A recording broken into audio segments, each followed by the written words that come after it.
Today we're talking to George Korthauer, longtime devoted and successful city manager for the city of Petoskey. George served 25 years, retiring in 2009, at least that's what Google said today, after serving during some of the most formative years the city has ever seen. Community leaders to this day say, "It's so beautiful here, look around." Thank George for that.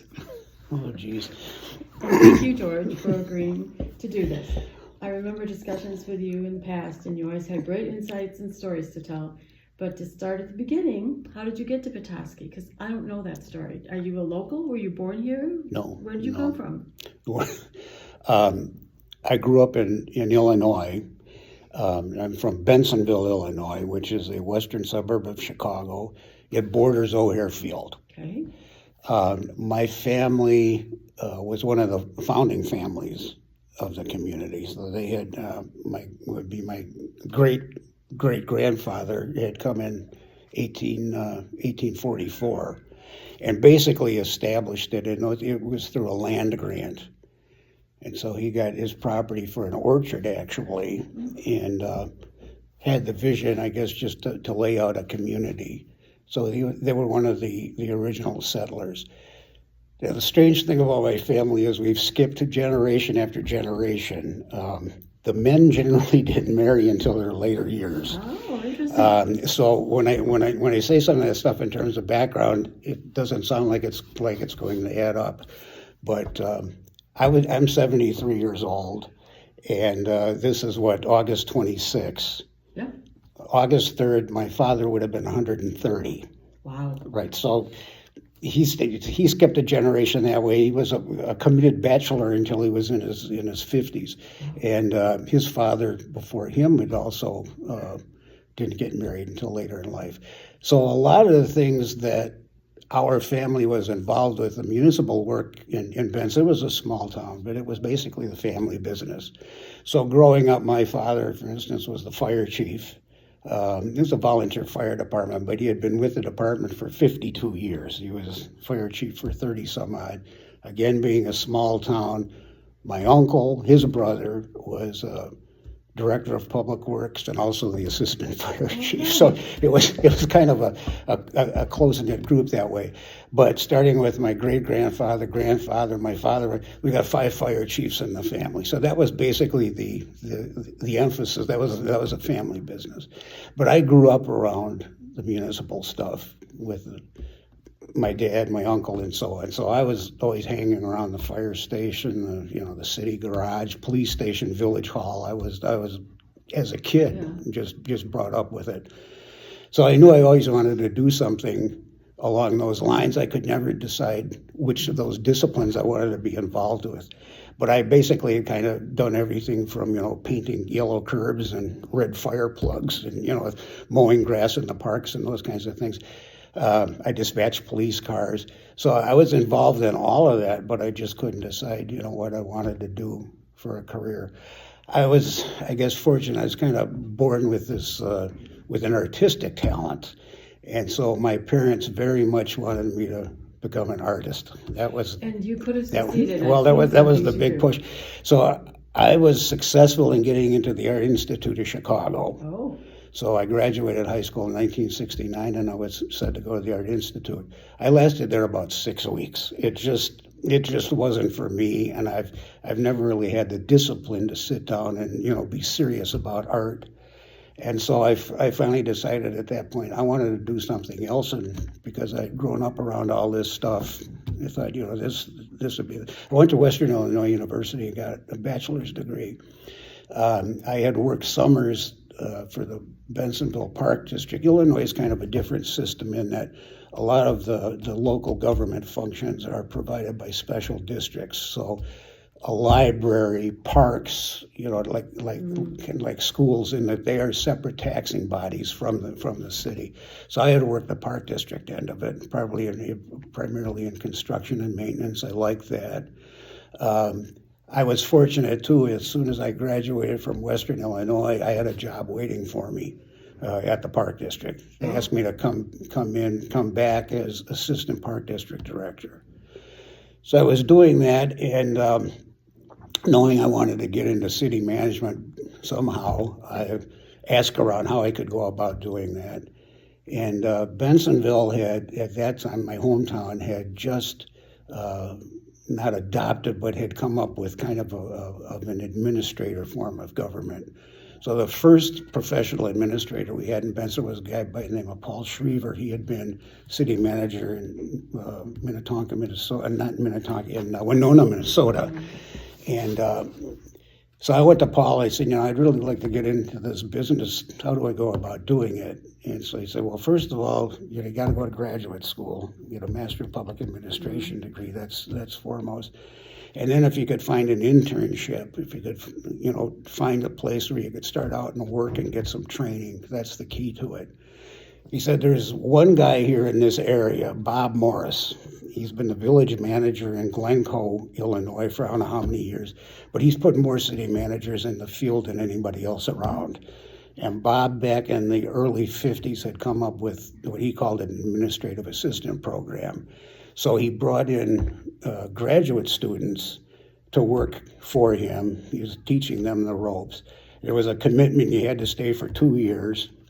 And Bob's program had been successful enough where he actually had 3 assistants on staff the whole time.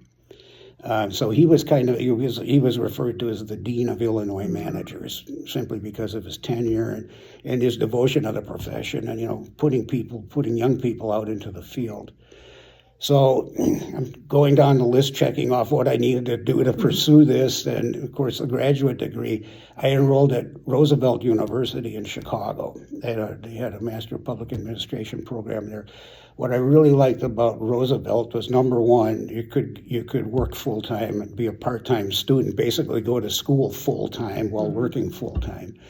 And the faculty consisted of quite a few adjunct faculty members who were out in the field, and they were leaders in their field. So I had the controller for the city of Chicago as an instructor, the director of finance for the Chicago Police Department. Most of my fellow students were actually Chicago police officers.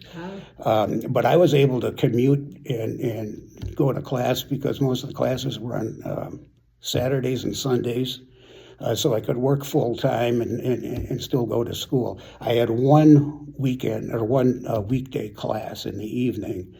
So I got the course syllabus for that course, and it turns out Bob Morris was the instructor. This is a guy I'd been hearing about, So I was really, really excited about that.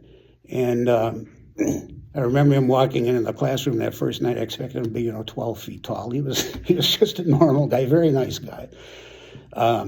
So I went through that program. I think I got the degree in probably like 18 months. It was kind of accelerated. So I went back to work for the Park District, and one day a letter came in the mail. It was from Bob Morris. And Bob said that one of his assistants had just taken the city manager position in Colby, Kansas. Would I be interested in applying for that job? So, I jumped at that. So I submitted the application and went through a process. So I started in Glencoe, Illinois as an administrative assistant, one of 3 in 1977.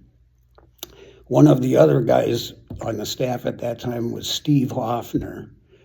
He was an administrative assistant. Steve was kind of anxious, and he was going to fulfill that 2-year commitment. His 2 years were coming up, and he was looking for jobs.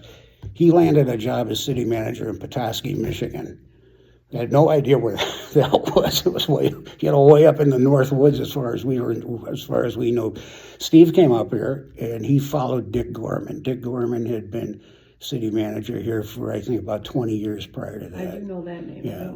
So Steve followed him, and Steve being Steve, he was up here, got a little bit anxious, wanted to move on again, and I think he really missed Chicago. So he decided to come back, and he came as assistant in Winnetka, Illinois, which is, the community next to Glencoe. So we were still kind of together in that regard. And then he went with a consulting firm. But because this opening was here, Steve mentioned my name to these folks. And between Steve and Bob, they encouraged me to submit an application. I was kind of unique in the extent that I was one of the older guys to be as part of that program. I was 26 when I went there. Most of these guys were just fresh out of graduate school. and the 2-year commitment. I was having so much fun there. I enjoyed that job so much, I just stayed on. So I was starting to approach 6 years on the staff, 4 years beyond my 2-year commitment. So Bob and Steve kind of encouraged me to come up. I was really kind of reluctant to do that because it just seemed like it was so far and so remote and so far away from Chicago. And in fact, when I came in, I was selected for the interview. When I came in, there were deer on the runway out at Petoskey, and I had just left O'Hare, and I came up here and I thought, oh my gosh, this is like culture change. So Joe Kilburn was the long-serving mayor, and Joe picked me up at the airport. And so we were driving back, and of course, Joe was just a magnificent guy, and I kind of hit it off with him right away. So we went through the interview process. They put us up at the Perry Hotel. I think there were 3 of us who interviewed. One guy was an administrator in Iowa, and another was an assistant from Illinois. So I think there were 3 of us that became finalists. I got selected for the position. And again, really, I was kind of reluctant to take it from what I had seen. I was impressed by the fact that, staying at the Perry, it was a beautiful place. And then walking around the downtown was really kind of unique. And I know I called Steve from the hotel and I said, geez, this place is a little different. And he says, yeah, isn't that amazing how big it is, for a community that size? And yes, one thing led to another, and so I ended up accepting the position. I came here in October of 1983. So Steve had given me a heads up that, quite a few things that had to be done. And when I got here, it was really kind of overwhelming in that we had a major, major water problem. The city at that time had one well down off Water Street on the waterfront. It had been contaminated, and in fact, it was within a Superfund site. So the area down at Wachtel Avenue, on either side, in this case, the west of Wachtel Avenue, was still a railroad yard at that time. The well was within the railroad yard. Petoskey Manufacturing Company was within that area at the corner of Wachtel and West Lake Street. Petoskey Manufacturing eventually was pointed out by the state and U.S. government as the source of the contamination. It was trichloroethylene, which was a cleaning fluid used in manufacturing.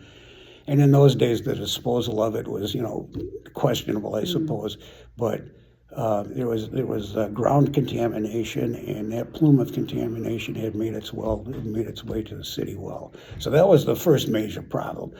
The city had already taken steps to at least get a second well, because the problem was by having only one, there was no backup. Later, it was determined when the state got involved in it that it truly wasn't a well, and that it was probably influenced by Lake Michigan water. It was so close to the shoreline. So that gets complicated and technical, but that made a major problem for us as well. So we installed a second well at the east end of Bayfront Park. So we kind of dodged that bullet initially in that we had a backup. But Petoskey's water system, because of the elevation, the hills and so on, it's rather complicated in that you have a couple of different water systems based on the pressure in various areas of the town. So we needed some additional source of water. So a study was already underway trying to find a source. And the consulting engineers had looked in several places, and we kept coming up with the same problem. Either we had water, a well site that had good capacity but poor quality, or we had a well site that had good quality but didn't have the capacity needed. What we were shooting for was 1,000 gallons per minute. That was the municipal standard at that time. So that was difficult to come by. This is important to all of this. It gets kind of off into other details here, but at the same time, the city of Charlevoix was going through the same situation. It too had a contaminated well. And the solution to that was the US EPA had come in and built a surface production water plant for the city of Charlevoix. That is, they took water, surface water from Lake Michigan and treated it, and that became the city's new water source. So the people in Petoskey were wondering, how could this have been accomplished in Charlevoix? We need a water plant as well. So we fought that battle. And there were a couple of factors involved in that. One was Charlevoix's level of contamination was far different and was greater than Petoskey's, number one. Oh. But second, there was kind of this ongoing struggle between the state of Michigan and the U.S. government, in that the contamination in Petoskey was at a very low level. And the US EPA had a level that it would consider safe up to a certain point. The state of Michigan, however, said, you can have no contamination whatsoever. So the US EPA had what it called a goal, and the state said, no, there's a limit.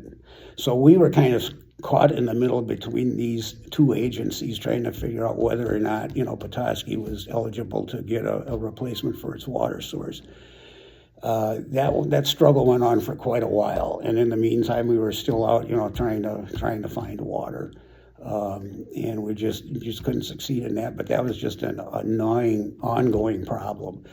The public was never really in danger, and I think what the state acknowledged that. It's just that the state really just wanted to have a pure source with no question about the possibility of contamination. So that became, an ongoing thing, and I can explain how we eventually solved that. But that was a major, major issue. Second, we had the electric system, electric utility, which of course is very important to the city for a whole variety of reasons. But the system was kind of in tough shape at that time. The circuiting was such that, circuits were overloaded. And just as an example, the circuit that served the Central Business District was also the circuit that served Bayview. Yeah. And so you basically had those two major users competing, seasonally during the summer, which kind of overloaded the system. When I got here, there was already a study underway as to what to do with the electric system, and the consulting firm. I think it was the first city council meeting I attended. The consulting firm returned with its report and said that another substation was needed, and so they had done all of the calculations on that from an engineering standpoint, and the ideal location for that substation would be on the shoreline at the waterfall area. Oh boy. So the consultants were pushing hard on that. You've got to get this other substation, and this is the location for it.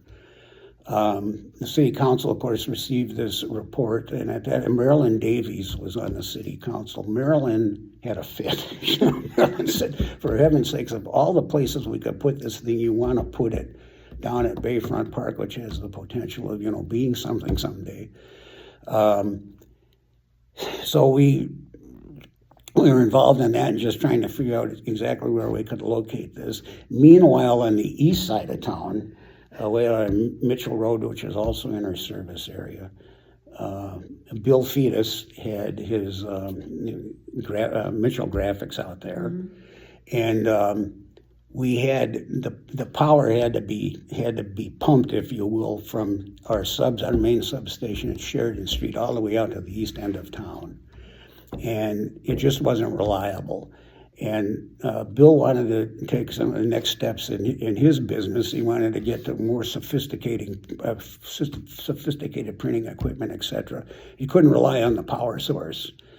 So we knew we had trouble in several places. So the first thing we did was construct a substation out on East Mitchell Road. So that satisfied those customers out there, and that gave us a little bit of relief within the city as well. Mm-hmm. So we could forego putting that substation down at Bayfront Park. So we kind of dodged a bullet on that one.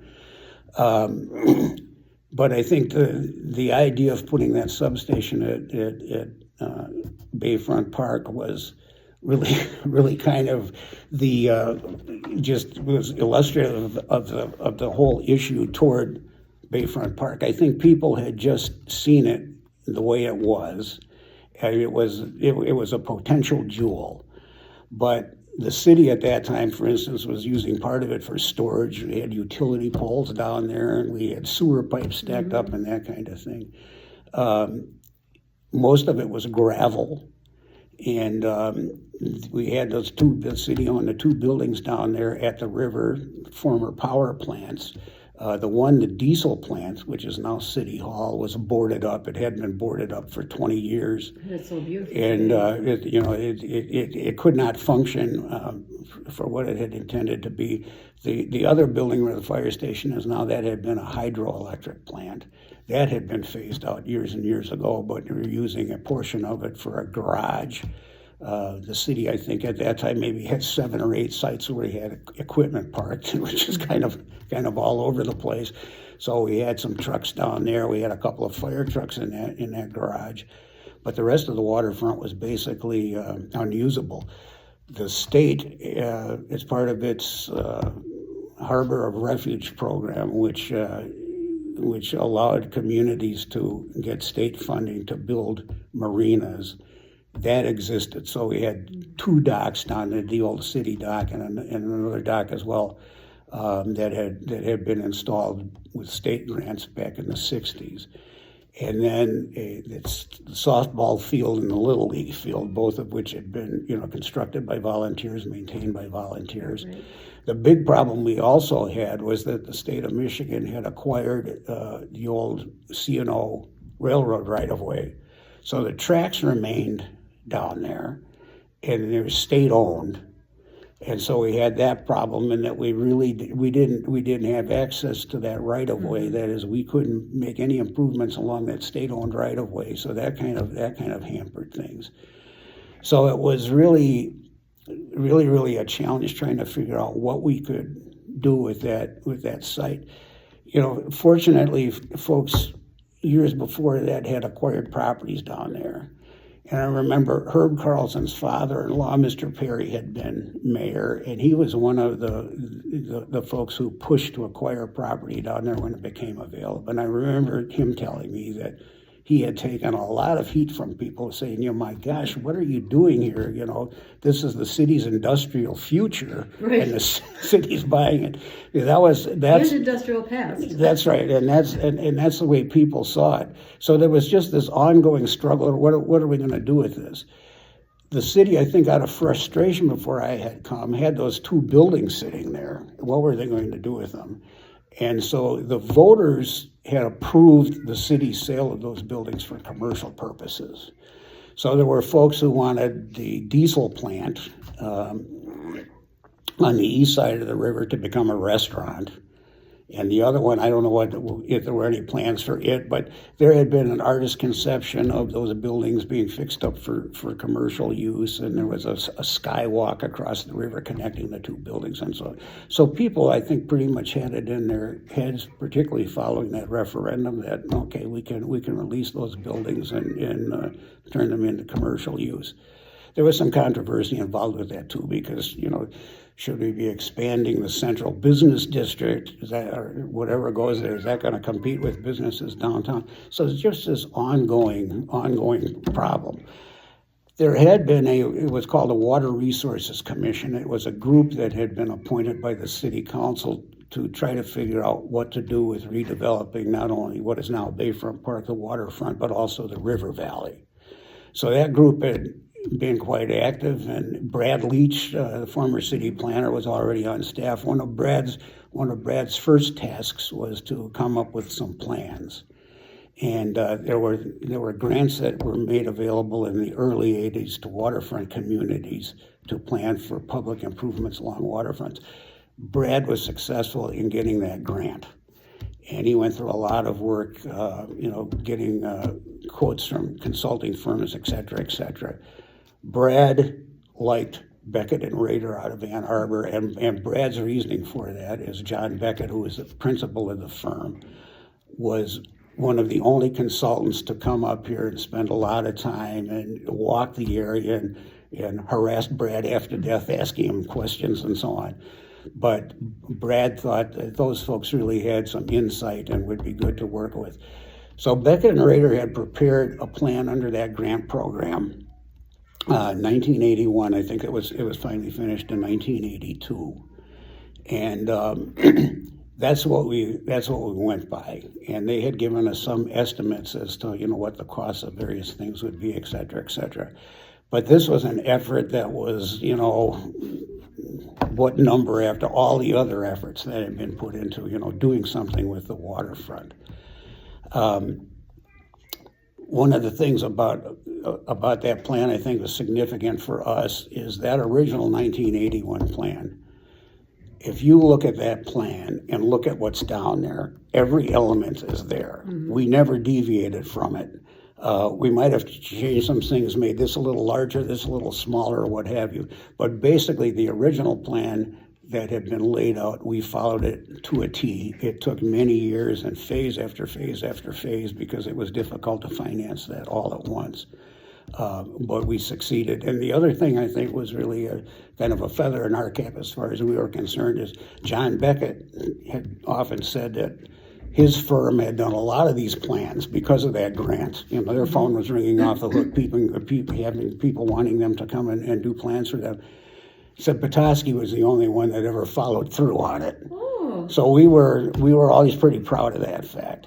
But the problem remained. We had this grand idea as to what to do, but how were we going to fund it? There were citizen groups. I can't remember the name of it. It's horrible. I can't remember the name of that committee, but it was a citizens committee. And they had worked through the Water Resources Commission, had worked on possible funding mechanisms.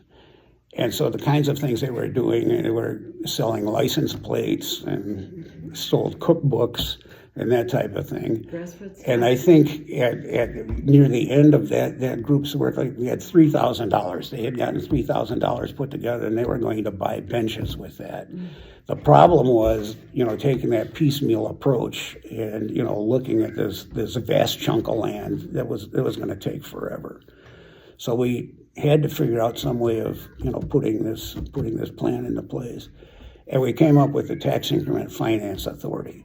That was based on a 1980 state statute that allowed for communities to capture taxes after setting a base.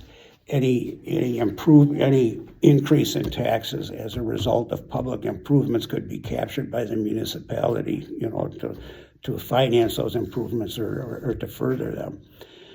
The problem with tax increment financing, though, it was extremely controversial in that the city, being recognized as the local community's planning, general purpose government and its planning instrument, basically would take those increased taxes at the cost of the school district, the county, in our case, the college and Greenwood Cemetery.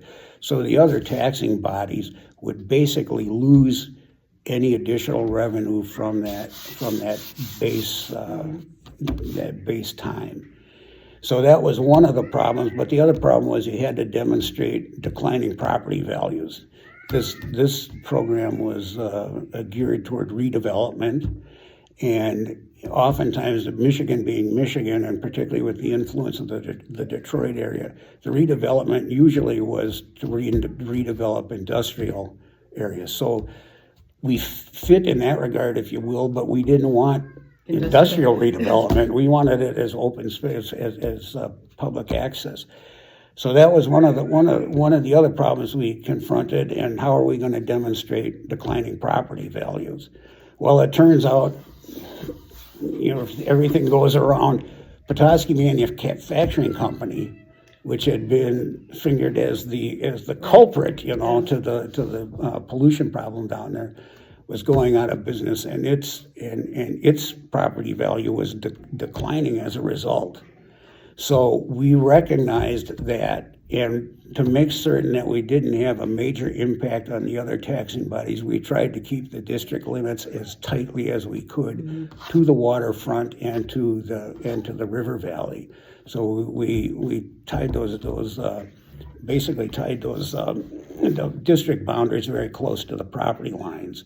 But again, like the Bear River Valley and so on, we had to have all that surveyed because we had no idea what we had down there. The city had acquired properties over the years, people had donated properties, et cetera, et cetera.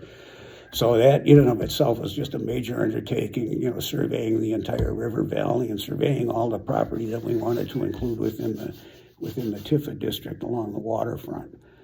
So we got that accomplished, and we could demonstrate the declining property values. So 1985, we went to the city council with a proposal to establish a tax increment finance authority program. And the proceeds from any increase in taxes within that district after a date certain could be used for public improvements down there. We put that in place, but we really didn't have any improvements coming along. So it was a developer from Ann Arbor who approached us, and he was looking at the former railroad yard at Wachtel 11, the west side of Wachtel Avenue. Why, I don't know, but his thought was he could build condominiums there. So we really thought that could be a source for our initial revenue anyway. But how were we going to make certain that this guy wasn't going to follow through and basically develop what had been, this railroad yard? And on the other side of Wachtel Avenue, there was an LP gas depot. At that time, it was Petrol Lane, which I think is now AmeriGas. But they had a couple of huge tanks sitting on that property. That property that is now what we consider Festival Place. So it's bounded by Wachtel Avenue and the river north of Water Street. It's a big chunk of property. Half of it was city-owned because that had been the former site of the city's wastewater treatment plant until the early 70s, the portion closest to the river. The other part was Petrol Lane with the tanks and so on. The railroad, of course, remained on the waterfront, so we still had that problem. But the deal that we had with the developer is he said he would follow through with that development, but he did not like that industrial use across the street on Wachtel, and we had to get rid of that industrial use. Well, Petrol Lane had no intention of selling that. They weren't considering that at all. Then what made it even more complicated was the fact that the state owned the railroad, and the state wanted to make certain that the railroad was maintained. Petoskey Plastics was still a rail customer, a freight rail customer for the state, and they wanted to make certain that they had access to Petoskey Plastics, was one thing. So the state did not want to give up the railroad, number one, but to make it even more complicated, Petrol Lane wanted to add some siding tracks because if the developer across the street in the railroad yard took that property, they'd have nowhere to store their railroad cars. So it was kind of a standoff. So the developer said, I won't do anything unless they leave. And they were saying, well, if he's going to redevelop it, we've got to put in these sidings. So it was just again another major problem. The developer agreed. It's kind of strange before that, and I'll get into the street thing, but in those days, to make any street improvement, the city used a special assessment method. Mm-hmm. So that is, any adjoining property owner, any property owner fronting that street right of way would be responsible for paying for his improvements, up to the center line. Mm-hmm. This Petrol Lane had the other side. They didn't want to do that. So that was another hang up that we had. So out of desperation, we contacted Petrol Lane and said, we'd really like to acquire that property. So, well, we can't, give up that property. We need it for our business. I can't remember where the home office was, but they agreed to send somebody up here to talk with us. And as I recall, they were out of Texas. So they sent a guy up here. He flew up here and he met with us. But he said, there's nothing I can do with this. And I said, well, how about if we can relocate you? He said, well, yeah, but I'm going to need a railroad and I'm going to need property, et cetera, et cetera. So that had a possibility. The city back in the late 60s had sold what is now the Petoskey State Park. That had been a city park. Okay.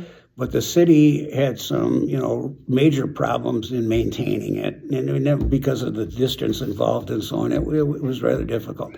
So arrangements were made for the state to acquire that property from the city, change it from a city park to a state park. The proceeds from the sale to the city had been put in a fund. It was called the Beach Fund. Mm-hmm. And for some reason, people had this notion that those monies were earmarked for a swimming pool. Oh. Right. There was a whole faction of people that believed that's what the money was for. That was never said. There was never any commitment by that for that swimming pool project.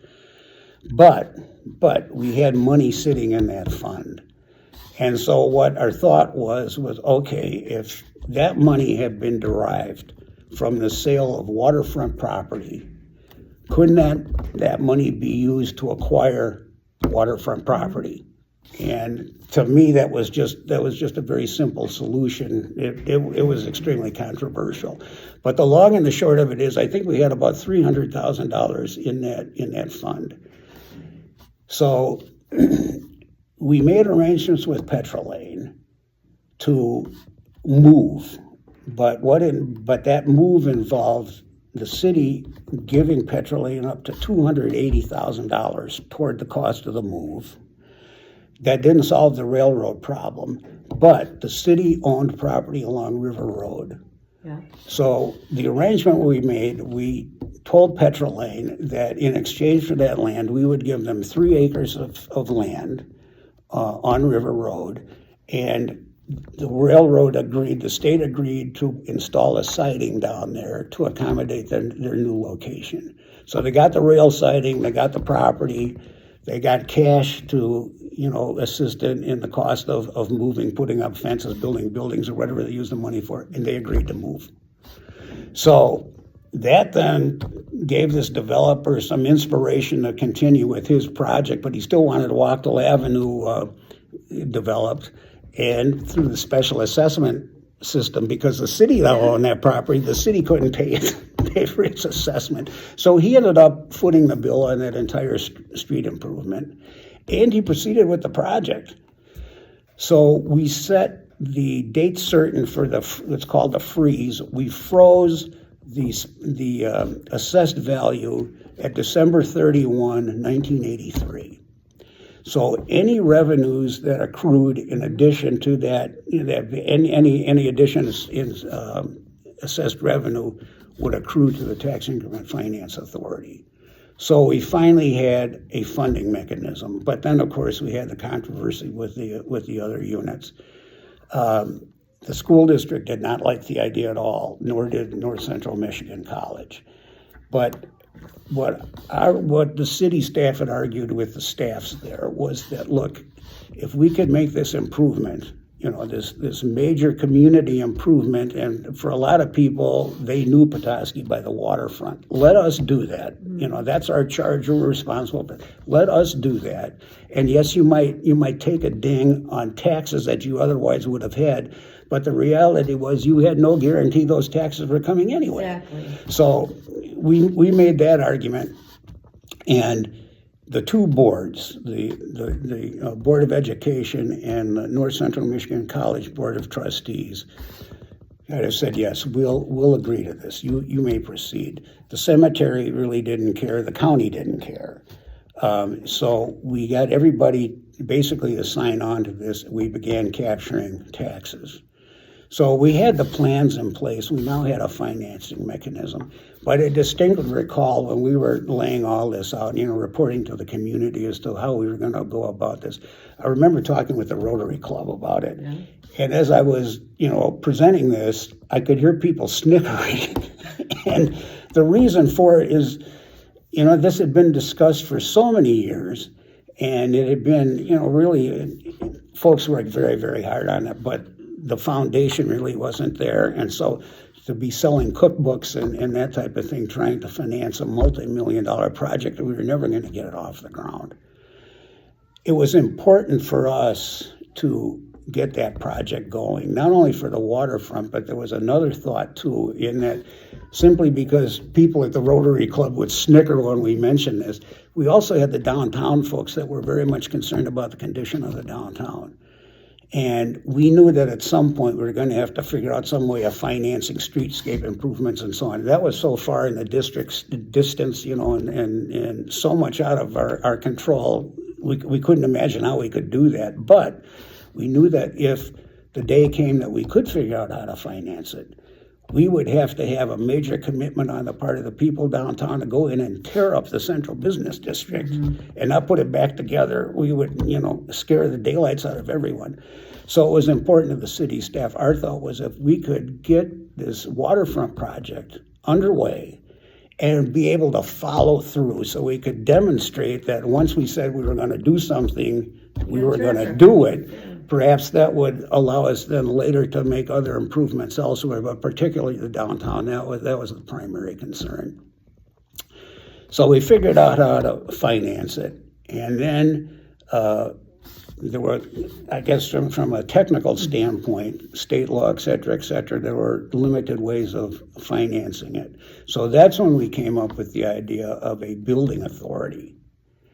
And we had gone down to meet with our special counsel for financial matters, Miller, Canfield, Paddock, and Stone. We met with that staff down in Detroit. Leona Reisner was the director of finance at that time. She and I went down to Detroit. We met with them. We were in a conference room with all these people, and we'd throw out ideas, and they kept saying, no, you can't do that, you can't do that, you can't. And one of the main things we wanted to do initially was to put the Bayfront Drive in. The consultant had said, and we agreed that, you had to put that in. That was the major spine to get people out there. Well, I couldn't finance the street project. So we sat in this conference room, and Leona and I were, really down in the dumps, getting ready to leave. And as we were getting up, Joel Peel had always acted as kind of our principal contact at Miller Canfield. You're walking out, he said, but I suppose you could do a building authority. What? We could do what? A building authority. We had a building authority in place. The city and county had one. And I think, according to Dick Smith, who was a former city attorney, I think that was one of the first ones in the state. The general enabling legislation that allowed cities and counties to participate and have joint building authorities for joint projects had been done in the early 60s. The city-county building was built, I think, in 65, and I think Emmett and Petoskey were the first two to enter an agreement to form a building authority to finance that project. So the way that worked was the city appointed a representative, the county appointed a representative, and I think those two then appointed a third member is the way it worked. So we had that 3-member building authority in place, so we knew how that operated. And I'll get back on that very, very quickly, because one of the other problems we had when I got here, and this is one of the things that Steve Hoffner had warned me about, was the city and county sharing that facility. The county was running out of space, and they desperately wanted to do something. So the building authority had gone out and hired an architectural firm to come up with a space study at the city-county building. And that had already been done when I came. Lynn Johnson was the county administrator. At that time, the title was county controller. Lynn had been here about 6 months before I came, so he had that background. So Lynn and I sat down and went over all of this. It pretty much solved the county's problem, but I objected to it because the city was just kind of, in my opinion, the city was kind of, a second thought in all this. That way, that is, it was space made for this group and this group. And the city was kind of, we were also broken up in that, part of the offices were upstairs. They were going to put the police station in the basement of the old city hall, which was being used by the Friendship Center at that time. it didn't solve the city's problem in that the fire station didn't expand at all. So through this building authority mechanism, with the joint building authority, we would be able to do the project. We could finance it, but I just didn't think the outcome was going to be that great. And so I worked with Lynn, convinced Lynn that, look, could we give this, take another approach on this thing somehow? And that's when we came up with the idea that, the voters had approved the release of the 2 buildings down at the river, granted for commercial purposes, but they remained boarded up. And we were never, they were never going to amount to anything. So we did a study on that, and we did something rather unique. We had the 3 architecture firms in town at that time, which is just kind of amazing for a town our size. So I got those guys together. It was David Troutman and Rick Newman and Nick White. I brought the 3 of them together. I talked with all of them first. None of them had ever worked, with each other. Knew each other, of course, but they'd never worked on anything. So I got them together. I said, would you guys be willing to do this project with us? First the city, because we had to move out, and then the county. They agreed to do that. So we had 3 architects on board, and we started, studying sites. And so one of the sites was what is now the parking lot across from the county building on Lake Street. That was one of the options. There was a group, particularly downtown, was really pushing us to go to the former Ford Motor property, which is now Petoskey Point, which had later become Petoskey. Okay. They wanted it because at that time, we had storefronts fronting Petoskey Street. The theater, for instance, was one. The theater was threatening to close because of parking primarily, and then the remainder of that site, the former car dealership, was just gravel, and people were parking on that. They were actually trespassing, but they were parking on that property. There had been many false starts on the redevelopment of that site. And because of the condition of the site, the building was there. It was completely deteriorated, and there's just this gravel lot as an entrance to the downtown. A lot of the downtown folks wanted the city to put the city hall there as an improvement, but there were quite a few drawbacks to that as well. First of all, I guess from the city staff standpoint, we thought, well, that really had the possibility of future, commercial development. We were hoping residential development in conjunction with that, a mixed use kind of thing to bring more people down there. And perhaps we could do something with parking there that would be an improvement over the gravel lot. One thing led to another, and we ended up, brought the architects in to look at those buildings. And I recall when we walked in, they looked at the diesel plant, which was wide open. We still had a big diesel generator sitting there. And they were just overwhelmed. What in the world can we do with this? I mean, we had this generator, for one thing, we had to get rid of. It was about the size of a locomotive. The building had been constructed in such a way that the back wall facing the water was steel. So you could remove that, and there was a huge overhead crane in the building that they used to move the generators around. So we found somebody, unbelievable, somebody wanted that generator. I think they're out in Colorado. And so we sold the generator. We took the back of the building off. They loaded the generator and took off with that.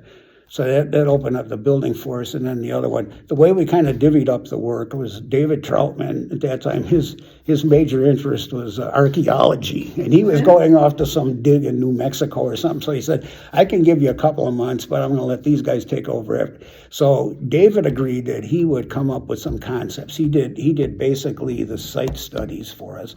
And then he came up with some general concepts for the 2 buildings when we finally decided to go down there. And then we split it up. Rick took the city hall, Nick took the fire station.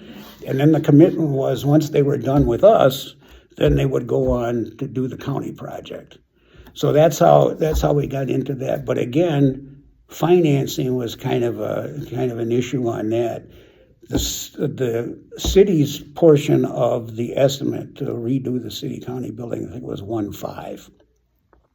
So Lynn and I agreed that if the county bought the city's interest, bought out our interest in that building, we would leave and give them that space. So they were satisfied with that. So the county gave us $1.5 million to move. And we were able to come up, the project at that time was about $3 million. So I think we came up with close to $1.5 million that we were able to come up with our own to get that project off the ground. But that freed up the county then to do what it did, and converted the fire station space into the courts and so on. There had been that old Elks building, and that was one of the things we looked at too. Could the city go into that? For whatever reason, I think that the engineering report came back on that wasn't it really wasn't stable enough to take something like that on. So the county by that time owned it. The county ended up eventually raising that. The old municipal building, the old city hall next to the city-county building, the county acquired that as part of the 1.5. And so then they ended up raising that as well to put the addition on the building. So that's how we ended up down at the waterfront. But again, we did that through that building authority mechanism. So I'll get back to the building authority mechanism. Now, after Miller Canfield said, he could use a building authority to do the park. The building authority can make any public improvement except streets. So as part of the plan, we came up with a way of funding the Bayfront Drive installation.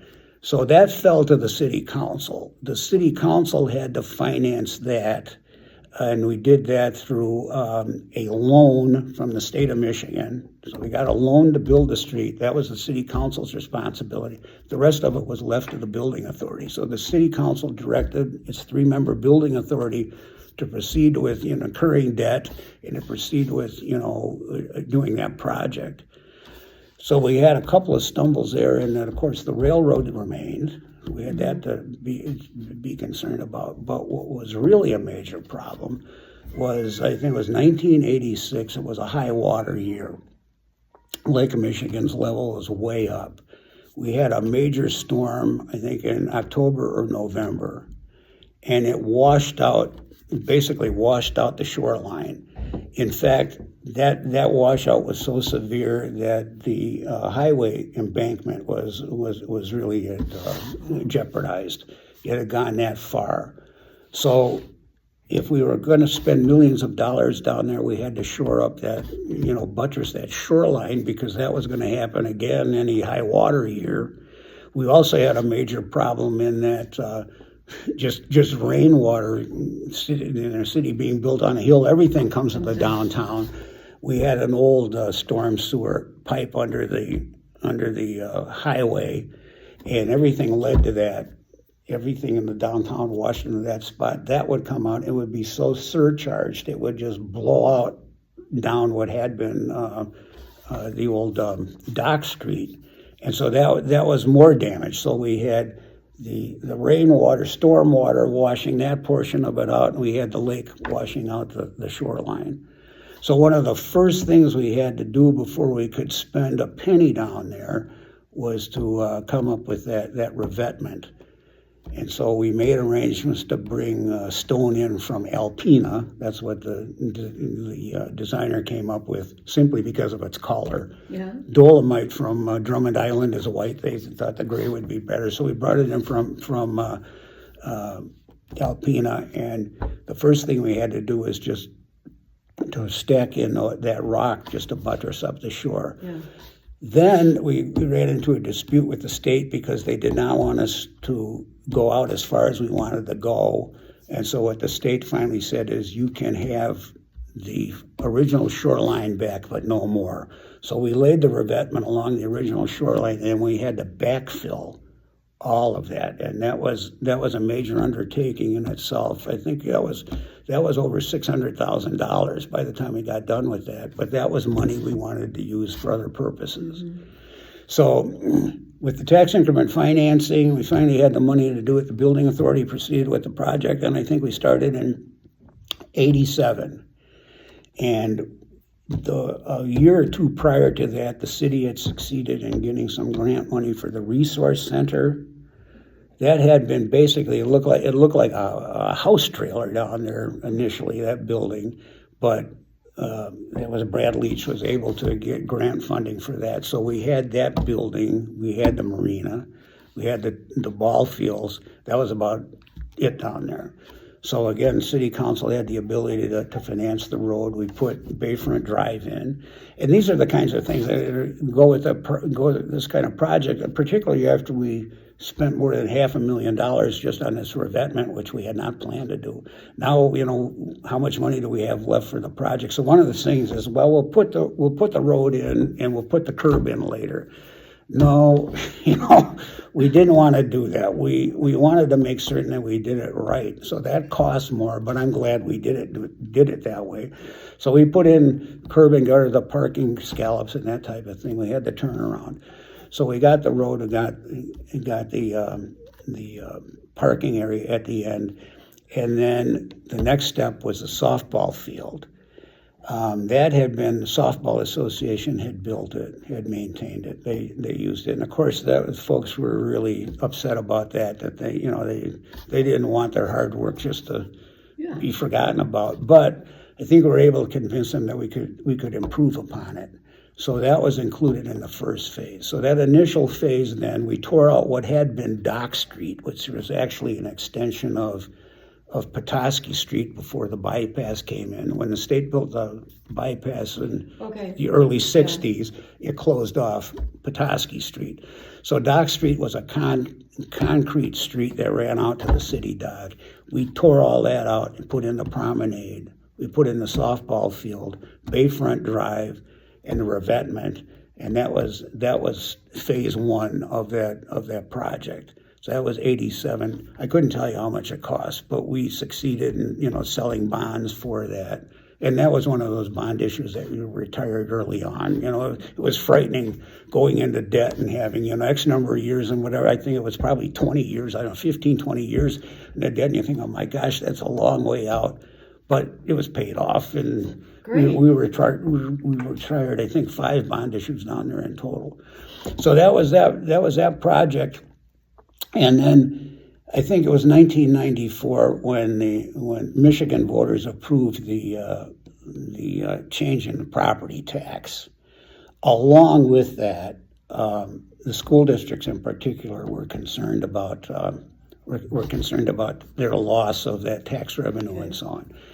So the state, you had a very small window, but the state said, if you've got projects, shovel ready as they call it now, but if you have projects on the books that you haven't been able to undertake, and if you can figure out how to finance them, we'll allow you to do those projects, within the next year.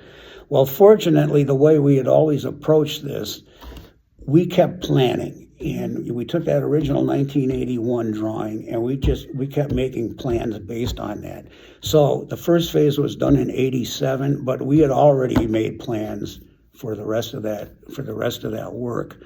So with that came the tunnel, the clock tower, and the relocation of Bates Field, the Little League field. Mm-hmm. We were ready to go on that, and then once we did that, I think the school district was taken off the hook in terms of losing the tax revenue from TIFA.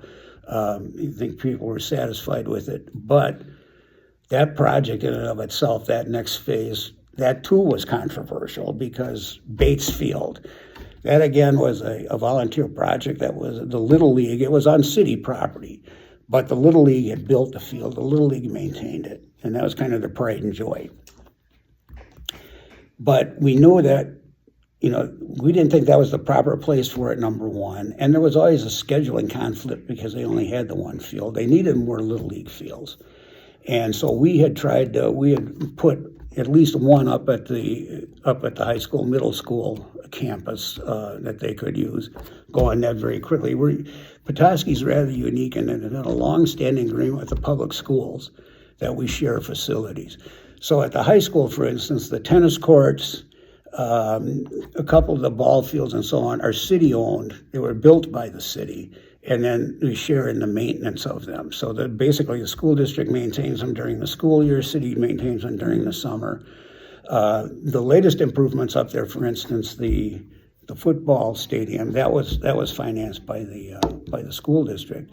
But Turcotte Field, the replacement from Charlevoix Avenue on the high school campus, that was a city project. So we've had that long-standing relationship. Bob Graham, when he was president of North Central Michigan College, to his credit, said, look, Bob had some ulterior motives, and I understood that. He was very open about that. Bob's approach to the community college was, he said, it's a community college. It should be here for the community. We should be inviting the community to this campus. And what his ulterior motive was, if he could get families, if he could get young people up there to feel comfortable at the college, then he could maybe capture those kids as soon as they graduated and have them for 2 years. So that was part of his scheme. We were all in favor of that, but Bob said, why don't we all get together and figure out how we can, work on facilities here? Because this thing with the pool, after we bought Petrol Lane, people were really ticked off that the pool fund had been, decimated. Well, it hadn't been for that purpose anyway, but that was part of the grumbles people had. And then, we had the conflicts trying to share facilities between the city and school district, et cetera, et cetera. So Bob said, why don't we all get together? So he hosted the meetings, and we met up at the college.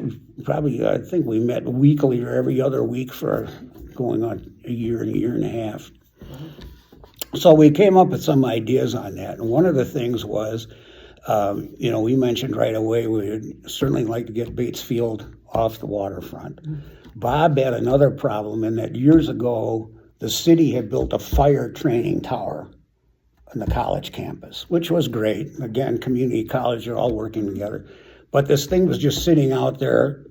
In its time was out in the middle of nowhere, but now as the campus was growing, it was kind of in the way. So Bob said, look, if we could eliminate that training tower, we could give you some property for a Little League field. So he said, how about what if we had a Little League complex? So we ended up building 3 fields on the college campus, using TIF money, because that basically opening up that space on the waterfront. We eliminated Bates Field, the Little League field, and installed that I'm going to call it not an arboretum, but that open lawn area. Okay. Now, of course, the Little League objected to that. But we came up with what we called the South Emmett County Recreational Plan. And what we did by that is we kind of decided which projects all of us were working on, and could we do that together? So the Little League fields at the college campus, that was the first step in that. We'd already had, of course, facilities up at the high school, middle school campus. One of the things, John Jeffrey was school superintendent at that time. He was constantly concerned about a swimming pool, and of course, people were nagging the school district on that too. What we concluded out of that was, let the college host the pool. And there was always some concern about, they were transporting kids back and forth with wet hair, et cetera, et cetera. What we ended up coming up with there was, if we were going to do a pool, we would put the pool at the middle school. In fact, the middle school is constructed with that thought in mind. There's space there for locker rooms and pool facilities. So the school district would take that. The college wanted to have a big event center, and one of the things that they thought, one of the things that Bob wanted to do was to have an ice rink. And so you could have winter activities up there, hockey and so on, but again, something for the community. And then in the off season, it could use that as an exposition center and so on. So that was part of the plan that came out of this. And we had other various little things. For instance, the school district knew that one day it wanted to get rid of Curtis Field and put a stadium up at the campus. Mm-hmm. So that was part of that. And then the city wanted to complete its trail system, so that too was part of it. So we were able to put trails on school district property, on the college property, connect all those properties to city parks. So we succeeded in that as well, in that we now have a trail system as part of that overall plan that connects all of those facilities. So you can go from Bayfront to Winter Sports Park to the high school, middle school campus, from there to Ottawa School and Sheridan School and the college. And then we've got pathway that comes down on Standish Avenue to take you to the Bear River Valley. So we had worked on that, and we went back, then the staffs of each of those entities went back to their boards to approve that plan. And we had a joint meeting of all the boards, so we had the school district, the college, am I forgetting there, the county. We all got together on that. I don't think the county ever officially approved it, but we basically used that as a blueprint for a lot of the stuff that we did thereafter, and a lot of cooperative effort between the entities. Was the library in it? The library was not, because the library at that, that's a story. That's a whole nother. The library, that was another thing that Steve Hoffner had on the list. He said, we've got a problem with this library, and, it's tiny, and we don't have the money to do anything with it. And we don't know what we can do with it. So, again, on that very quickly, when I got here, there was a charter revision commission that had been, actually those people that served on that were elected to revisit the city charter and decide if it should be amended. So when I got here, the group was finishing up its work. In fact, I attended its last meeting. And some of the things, they clarified the council manager form and all that. Dr. Tom Gietzen, for instance, was one of the members. I talked with him not too long ago about this, but Dr. Gietzen said is that what the commission decided early on is they wanted to keep the charter as simple as possible. He succeeded in that. I think our city charter is the best I've seen anywhere. A lot of it is left up to interpretation, but it gives you some flexibility. For instance, in the city charter, it says that it's council manager form, so it says that city manager shall be appointed by the city council to oversee the health, safety, and welfare of the public. That's it. You can kind of see in there's some kind of hint that maybe that the city has streets and maybe the city has utilities, but it says nothing about that. The charter doesn't say you have to have a fire department, you have to have a public works. It doesn't say any of that. The one thing the charter does say, though, that's because there are a lot of people sympathetic to the library's needs on that commission, the city had to have a library commission. That was the only thing required.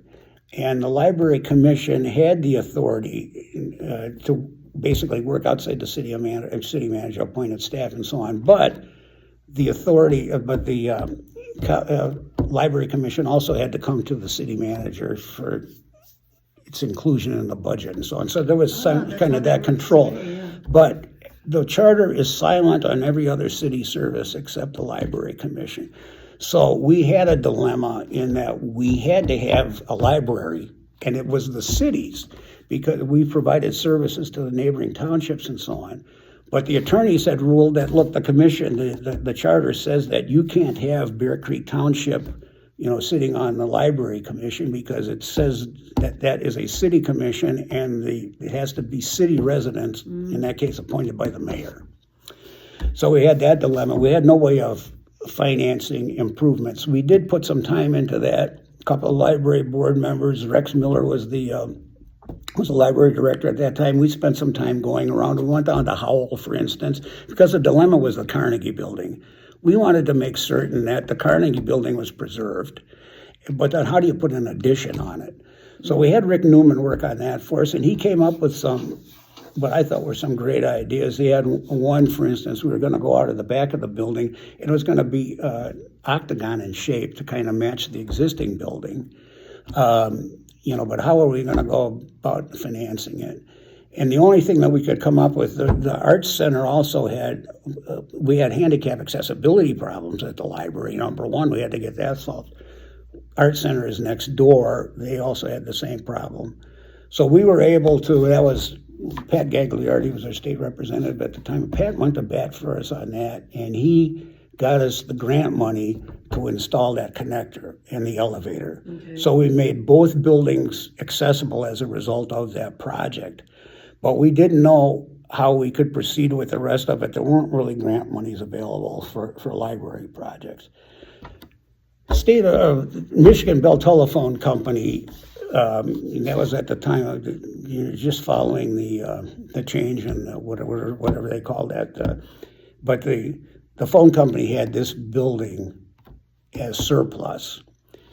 Fred Fettis was on the city council at that time. Fred had been with Michigan Bell, and he was the facilities manager. And Fred explained that Michigan Bell's approach, the Bell system's approach to everything was do it double. So, you know, if you needed a furnace, you had 2 furnaces. And if the wall was 6 inches thick, you make it 12 inches thick. So as a result, Fred said that building, you know, it's built like a battleship. It's a great building. But we were torn because we had, you know, could we put an addition on the Carnegie building? It was a mess. I met with this woman from the telephone company, and she basically said that, look, as far as we're concerned, that's surplus. They wanted to support communities where they had facilities. Mm-hmm. So she went back to the powers that be and got back to us and said, you can have that building for half the appraised value. That was a great deal because this is one big sturdy building. So we were able to come up with the money to acquire that. And then there was a the old Bell Telephone parking lot next door for its employees. We got that as part of the deal as well. But again, we had no way of financing it. And then there was always the issue of the parking, and the phone company wasn't all that excited about it, opening that to the public because the telephone company still had the facility next door. They were still operating out of that one. So now we've got the building. At long last, maybe we could get something done with this, but we had no way of doing it. There is a state statute that allows the city council, under its own authority, without voter approval, to enact a millage, to levy a millage for certain purposes. The city council has authority to, outside of whatever the city charter prescribes. The state allows the city council to levy additional taxes for fire protection, for garbage and rubbish, and for library services, of all things. So the city council, I think that was 1994 or whatever, we went to them and said, look, we have no other way of doing this. Would you be willing to, basically stick your neck out and let's increase property taxes to put toward the library? Because prior to that, the only way the city financed the library was through the utility funds. So at the end of every year, if we had some extra money in water and sewer, extra money in electric fund, we'd put it in the library.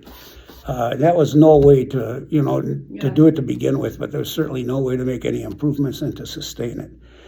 So as a result of, decrease in assessed value and so on, our millage rate was dropping. And so basically the city council was allowed to levy up to 1 mil for library purposes. So we could do that, and it really wasn't all that evident to a taxpayer because basically it wasn't that significant a change. Mm-hmm. So the city council approved that in 1994. So that gave us some money now to use. We started the planning effort, we brought architects on to do that. And then in 2000, the state law also says if the city council approves an initial levy increase, okay, the city council then has the authority to ask the voters to approve a second mill. So in 2000, we went to the voters and we asked if they would be willing to increase the millage, another mill. So we've got 2 mills now designated to the library. Mm-hmm. So that finally resolved that long-standing problem, and that the city charter mandated that the city have a library but didn't provide any way of financing it. So now we had tax support for that. Okay. So we acquired the building. Again, the building authority, 3-member building authority, was able, at the city council's direction, to finance the project. So we got the architectural plans done. We came in and we financed it. Again, this building is paid for. You're quite the strategist. Well, it's just making the problem with what I like about municipal work is you're involved in so many different things. When you consider, it's everything from putting out fires to treating sewage, to maintaining parks. You never get bored in it. But the problem is it gets so complicated. Because you've got all these various functions around, how do you coordinate it? But I think we've been fortunate here, and a lot of it is just, pure luck and timing, things kind of fall into place. And George, your background that you talked about at the very, very beginning of hanging around the fire department, Yeah. being in the Parks and Rec department, it all just kind of came Yeah, together. well, I'm comfortable with all that stuff, and it's not. I guess it's a little bit beyond book learning because you can get a degree in this, and that's all well and good. I think that's important, but I think you just have to have kind of a basic background. So we have to close the first all right. chapter. Okay, the first chapter. The first all right. chapter of our interview with Okay. George. We're going to have a few more of these chapters, and hope that our listeners will join us for the rest of them. So we got the waterfront crossed off, the library crossed off. Right. Well, the contaminated well, but we can get into all that. Okay. All right.